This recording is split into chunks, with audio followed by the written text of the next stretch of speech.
예. 선생님, 며칠 사이에 인공지능 관련해서 어마어마한 뉴스들이 쏟아지고 있어요, 지금.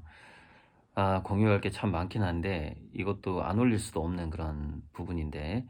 자, 미래 채널에서, 마이애프에서 챗GPT의 도움을 받을 수 있는 업무 비율이라는 것이 쭉 이렇게 조사해 놓은 게 나왔는데, 보면은 정확하게 바벨 전략으로 나와요.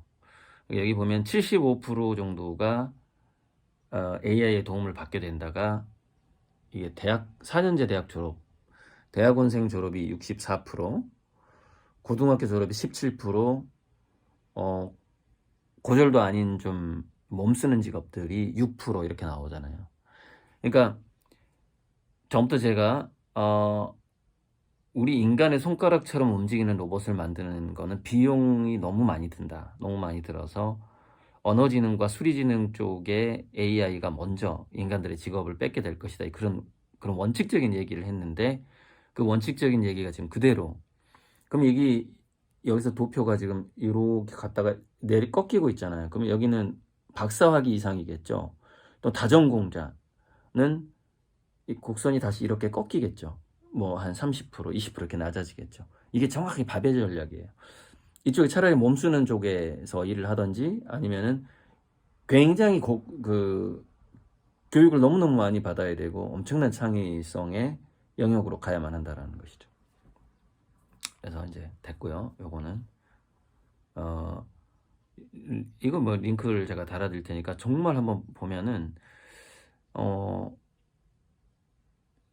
제가 우려했던 그 AI 특이점이 진짜 내년에는 오겠구나 하는 생각이 들어요. 일단 여기 뭔가 다른 물소리를 좀 틀어놓고요.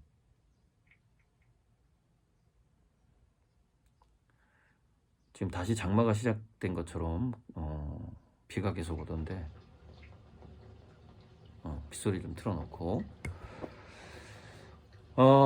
자, AI 관련 뉴스가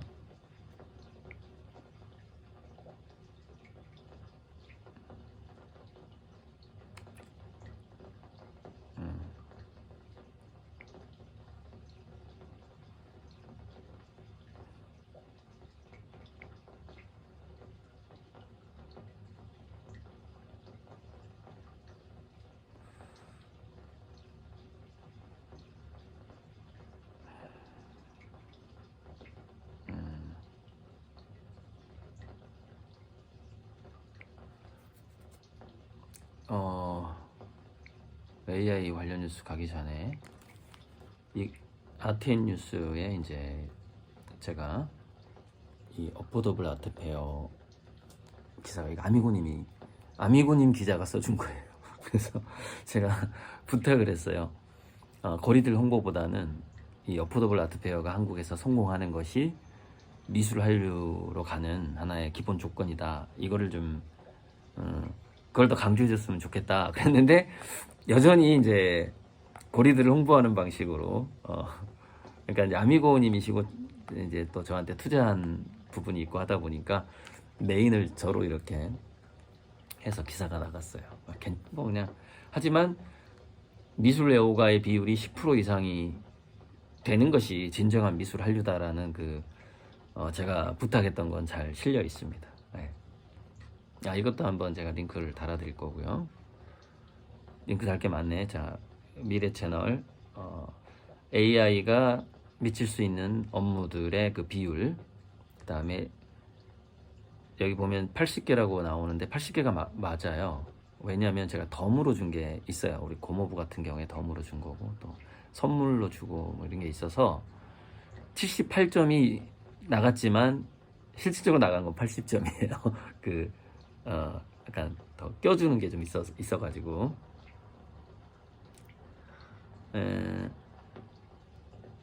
자, AI 뉴스를 좀 보자고. AI. 자, 9,090억 원을 투입하겠다. 전 국민 AI 일상화를 하겠다라고 지금 어제 뉴스가 나오는 거예요. YTN에서 어제. 그래서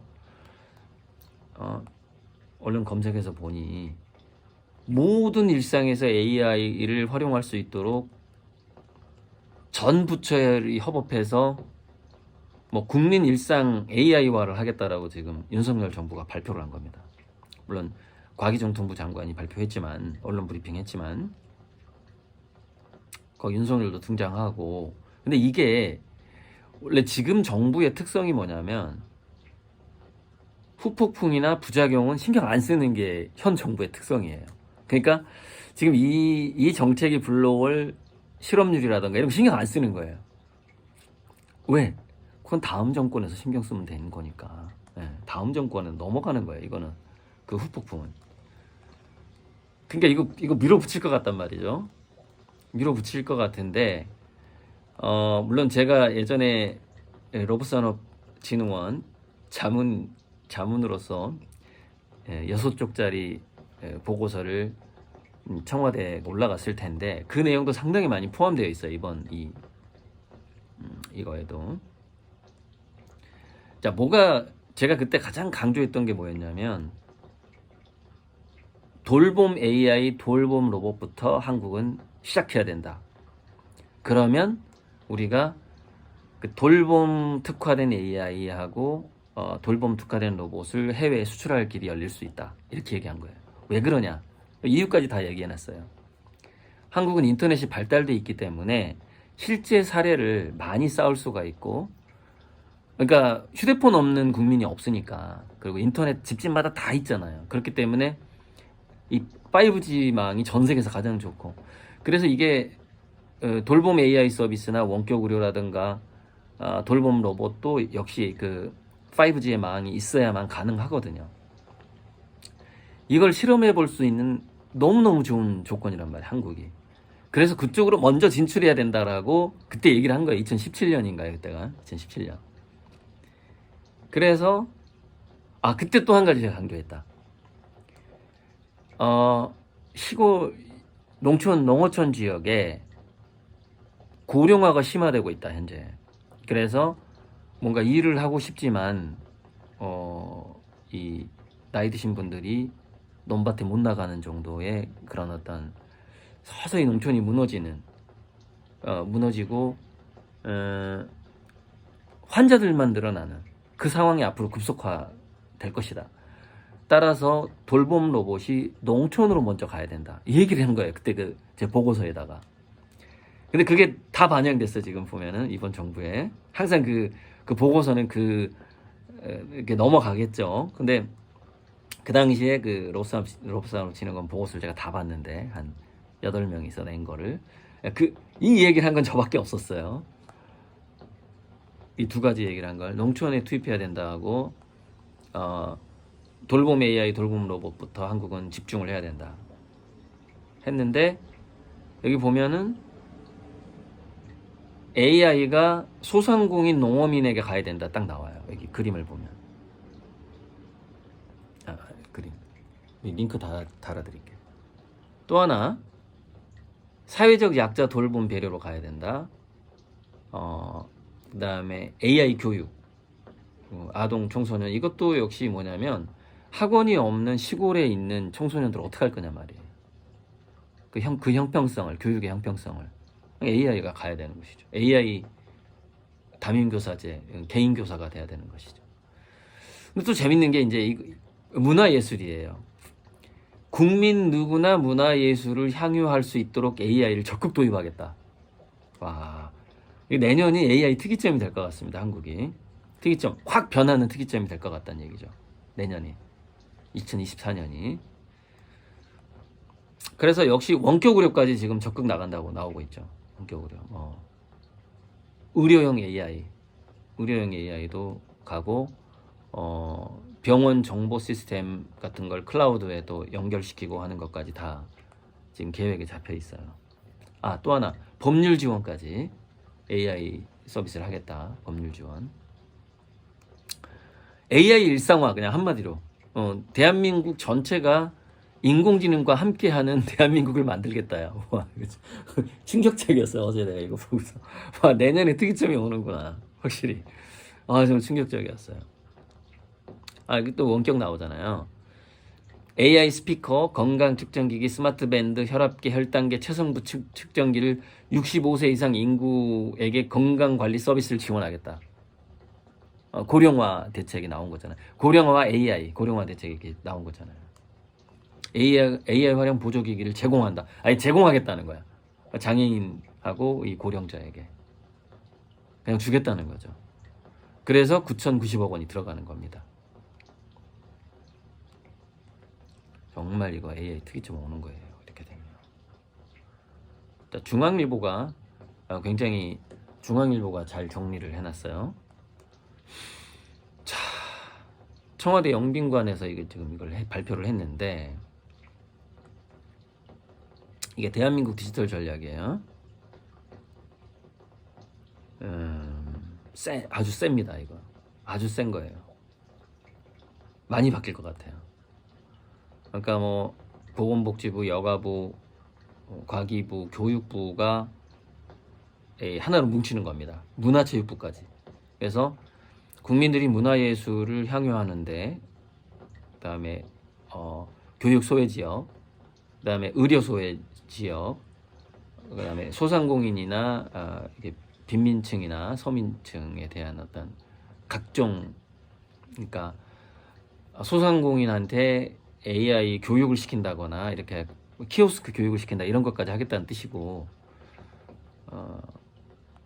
원격 의료도 이제 슬슬 도입한다는 뜻입니다. 그리고 그거를 하기 위해서 이제 네이버, LG, 카카오, KT, SK 전부 다 우리나라의 이 대기업 다 협력해 이렇게 지금 나가는 겁니다. 다 협력해라 이렇게 된 거죠. 옛날에 약간 그 박정희 때 느낌도 약간 납니다. 박정희 약간 그런 느낌도 나고. 그러니까 이거는 밀어붙이기 전략으로 분명히 추진될 수밖에 없다. 대한민국 초거대 AI 도약이라고 딱 구호를 걸었네요. 대한민국 초거대 AI 도약. 분명히 부작용은 따르겠지만 어쩔 수 없는 선택이다라고 저는 봐요. 왜냐면 이게 취약계층을 도와주는 일이기 때문에 그래요. 이건 어쩔 수 없는 선택이다. 그러니까 뭐 의사협회는 원격 의료 싫어하겠지만 그러면 고독 사는 사람들 어떡할 거예요? 고독 사는 사람들 의사협회가 다 그럼 돌봐줄 거예요?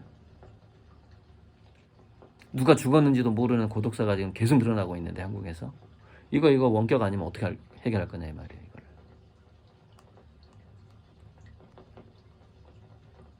일본 같은 경우에는 고독사 한 사람 그 시체 냄새 나니까 아주 비위가 강한 사람들이 그걸 처리하는 어떤 업체까지 생겨난 상황인데 한국이 그렇게 가야 되겠냐 이 말이에요. 딱 고독사 하자마자 바로 이 지자체에서 가서 살려내든지 아니면 처리하든지 이렇게 썩기 전에 처리해야 되는 것이고, 또 하나의 여기 보면 굉장히 중요한 게 TV하고 AI를 접목하겠다는 뉴스가 그게 나오거든요. 범죄 예방, 칼부림 사건.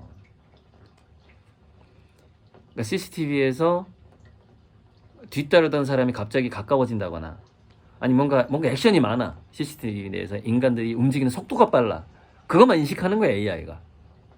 그래서 뭔가 속도가 빠르고 정상적인 걷는 자세가 아니야. 그럼 AI가 경찰에 바로 딱 알려주는 거죠. 그래서 그 CCTV 화면을 바로 딱 띄워주는 거죠. 그리고 출동 바로 시키고. 그러면 약간 캡스처럼 되는 거예요. 그러니까 캡스나 세콤처럼 5분 내에 출동하는 거죠. 거기에. 물론 거기에 이제 출동 명령은 인간이 하겠지만은 AI가 일단 그걸 딱 골라서 픽해서 이렇게 보여준다라는 거예요. 경찰들한테. 그런 거 지금 그걸 하겠다는 거잖아요. 지금. 그 내용도 들어가 있어요. 여기 나오네. CCTV를 AI 기반 관제로 전환한다. AI 예측 시스템을 도입한다. 정부 행정 AI 도입. 자, 부작용 중에 하나, 공무원들의 숫자가 줄어든다. 예, 부작용. 실업은 올라가는 거예요. 무조건 올라가는 거예요. AI 교육 강화. 교사들도 조금 타격을 입을 수가 있어요.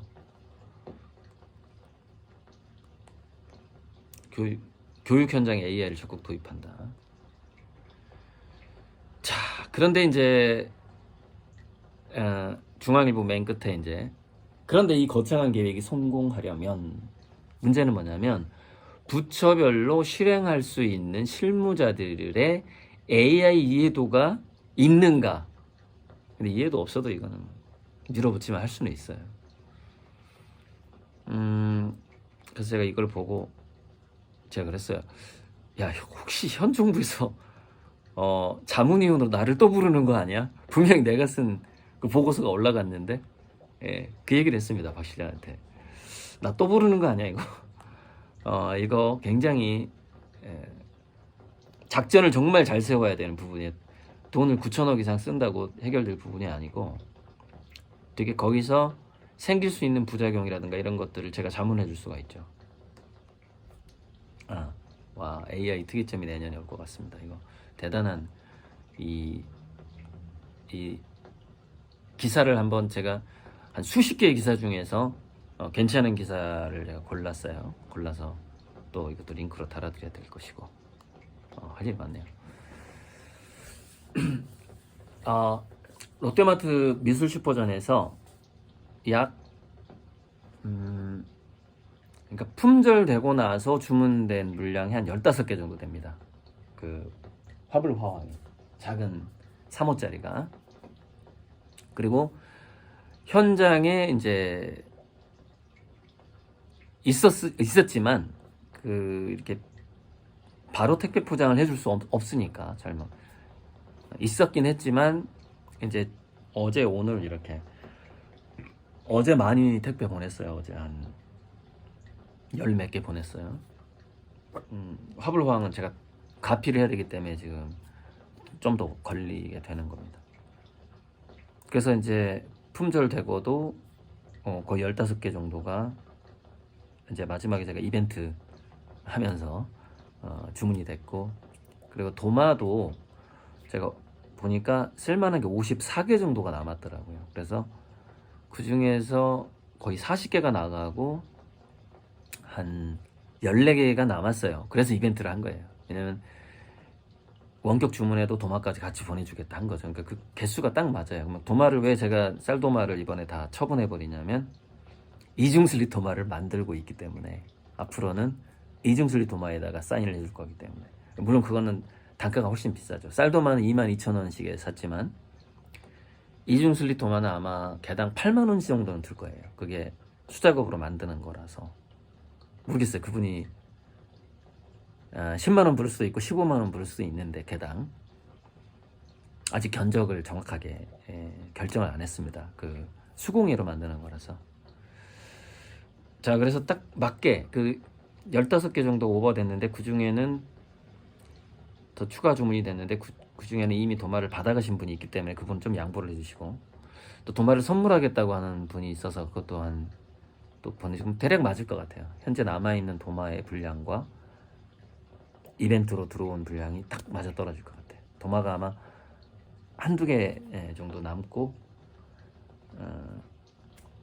한두 개 남거나 뭐 이 정도로 잘 이번에 잘 소진이 될 것 같습니다.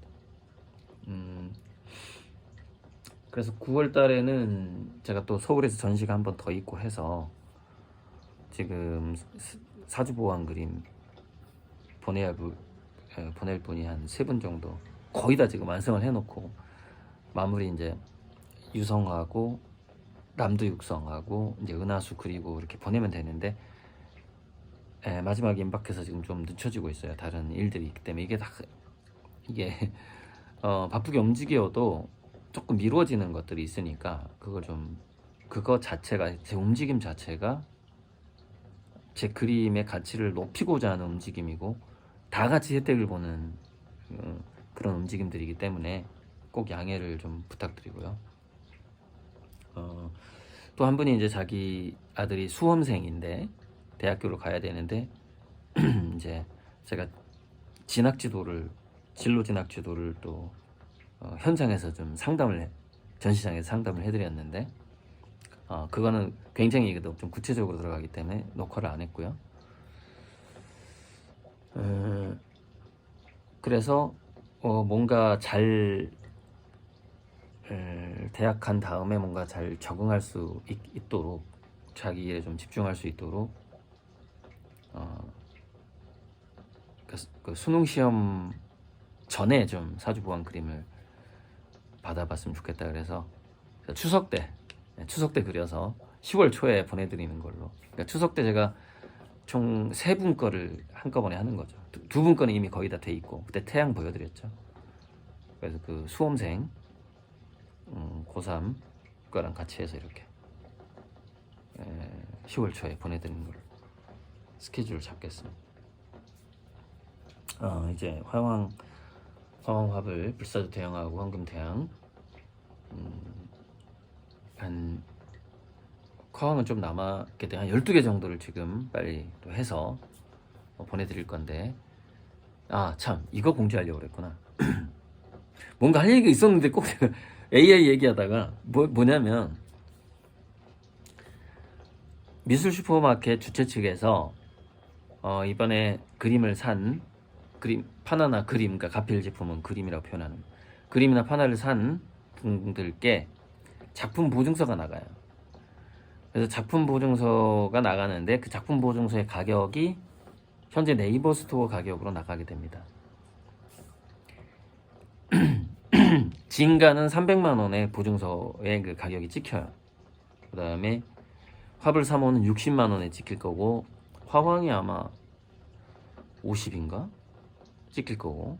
그러니까 50만 원짜리를 20에 가져간 거고, 60만 원짜리를 30에 가져간 거고, 300만 원짜리를 100만 원이나 200만 원에 가져가신 거죠.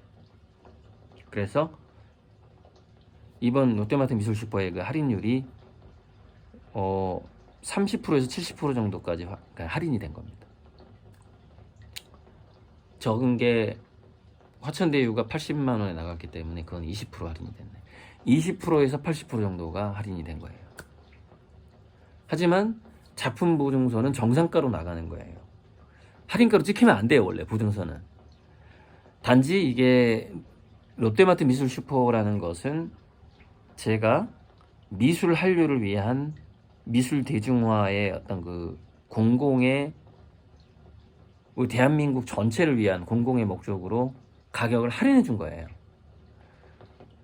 그러니까 아무 때나 가격을 할인할 수는 없겠죠. 그런, 예를 들자면은 뭐 불이웃돕기 전시라던가, 그래서 그거는 뭐냐면 돈이 모여야, 그 그림이 돈이 돼야지 직접 그 돈이 가니까, 그런 전시라든가, 이렇게 저가 아트 페어를 지금까지 다 실패했는데 검색해 보니까 저가 아트 페어가 한 6년간 하고, 뭐 3년 하고 실패한 거, 6년 하고 실패한 거 지속적으로 이어지질 않는 거예요. 이게 그때마다 뭐 금융위기 왔죠. 2017년, 18년 그때쯤 또 무슨 위기가 왔고 갑자기 그림이 안 팔리고 이런 것들이 약재가 다 있었더라고. 그래서 과거에 저가 아트 페어가 한 2개 정도 연달아서 했던 게 있었는데 다 실패한 거죠. 다 문 닫아버린 거예요. 운영위원들 다 뿔뿔이 흩어지고 이렇게 된 거예요. 그러니까 하나도 없는 거예요, 이제 한국에는. 그러니까 영국에서 시작된 저가 아트 페어가 한국에 들어와서 했는데 또 포기하고 나가고 잘 안 되니까. 그게 안 될 수밖에 없는 게,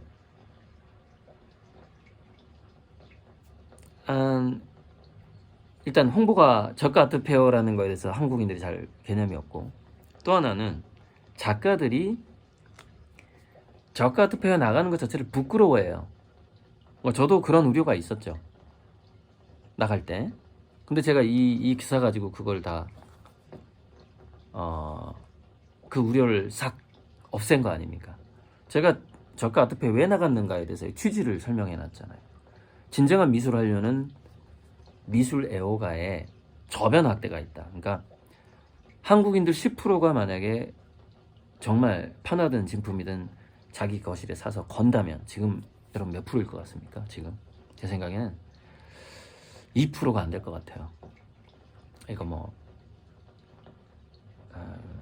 자기 거실에 판화나 어떤 작가 포스터 말고, 그냥 뭐 책받침 포스터 말고 한 50만 원대 이상의 판화나 진품을 자기 거실에 건 한국, 대한민국 인구가 과연 몇 프로일까요?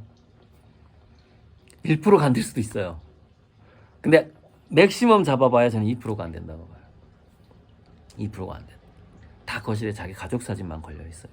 네. 그게 10%가 돼야 된다는 거죠. 그러면 저절로 미술한료가 됩니다. 왜냐면 전 세계에서 야, 대한민국은 대단한 나라야. 인구의 10%가 거실에 판화나 그림을 건데 이거 소문납니다. 소문나요. 전 세계에서 저가 아트 페어 여러 개가 들어오게 돼요, 한국에. 아울러서 자, 일반 서민층까지 그림에 대한 안목을 갖고 있고 이게 평할 수 있고 거기에서 만족감을 얻을 수 있는 정도의 그 어떤 교양 수준이 된다면 부자들이 견디지를 못해요. 미술 공부를 하지 않고 견디지를 못하는 거야. 그러니까 제품부터 바뀌어요. 시중에 나오는 일반 제품들부터 뭔가 더 아티스틱해져 그냥. 그래서 CEO라든가 상류층에서 야, 요새는 이거 미술 공부, 아트, 문화예술에 대한 그 조예가 이 정도 가지고는 리더가 될 수가 없어. 이런 흐름이 만들어지는 거예요. 이 저변 확대가 돼버리면. 그러면 덩달아서 어떻게 되느냐? 저가 아트 페어가 성공을 하게 되면 고가 아트 페어도 성공하게 돼요, 한국에서. 자, 그게 이제 제가 생각하는 큰 그림인데, 자, 그렇게 되면 어떻게 될까요? 고리들이 스타가 돼요. 제가 스타가 되는 거예요. 왜? 제 그림이 가지고 있는 스토리와 컨셉이 워낙에 막강하기 때문에 저절로 제가 스타가 되는 겁니다.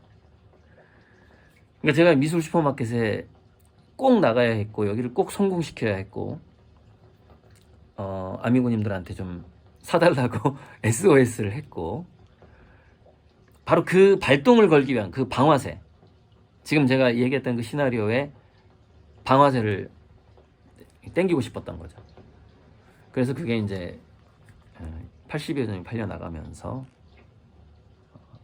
방아쇠는 당겨졌고, 그리고 저한테 이제 그 현장을 보고 같이 조용아트 서울에 나가자 라고 이렇게 제안이 이렇게 와요. 이제 놀란 거죠.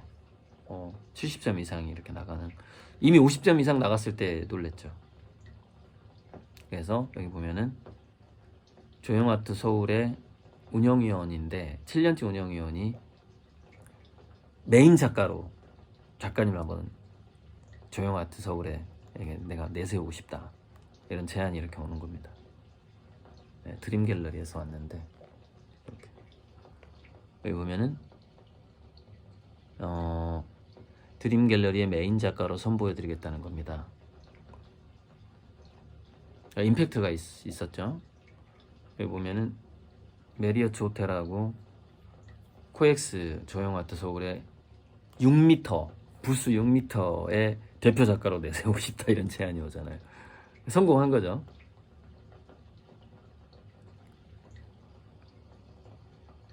코엑스에서 이게 내년 봄인데 고민입니다. 6m를 채울 만한 정말 A+급 제 진품이 나와야 하기 때문에 고민이라는 얘기예요. 내년 봄에 거기까지 과연 내가 이를 것인가. 아직까지 제 그 컨디션이라 여러 가지 실험이 다 안 끝난 것 같은데 그게 좀 고민인 부분이고, 그래서 나갈 수도 있고 안 나갈 수도 있고, 이거 준비하면은 이제 또 여기에 집중하다 보면은 또 화천대유 또 많이 밀려 있잖아요 지금. 그러니까 우리 아미고님들이 받는 그림의 속도가 또 늦춰지니까 그것도 정말 죄송하고, 그래서 겸사겸사 안 나갈 수도 있어요. 이 제안을 제가 거절할 수도 있다는 얘기죠. 제 친구도 한 번 더 튕겨야 되는 거 아니냐. 제 친구가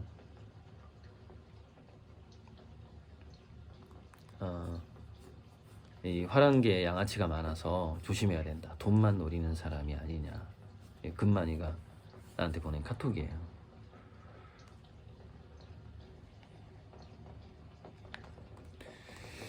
그래서 돈만 생각하는 사람인지 잘 보고 퀄리티 있는 디렉터 있는지 봐야 된다. 더 신비롭게 가는 것도 좋다. 좀 더 나중에 그 화실의 규모를 보여주고, 지금 굉장히 중요한 순간이고 한 번 더 신비 작전으로 가는 게 어떠냐라는 게 이 친구의 조언이고, 좀 더 쪼아서 보여줘라. 좀 더 쪼아서 조금 보여주고 나중에 더 엄청난 걸 보여주는 것이 이제 놀라 자빠지게 해야 된다. 한국 미술계가 깜짝 놀라게 좀 더 쪼우는 게 어떠냐 이번에. 이게 이제 이 친구의 조언이죠.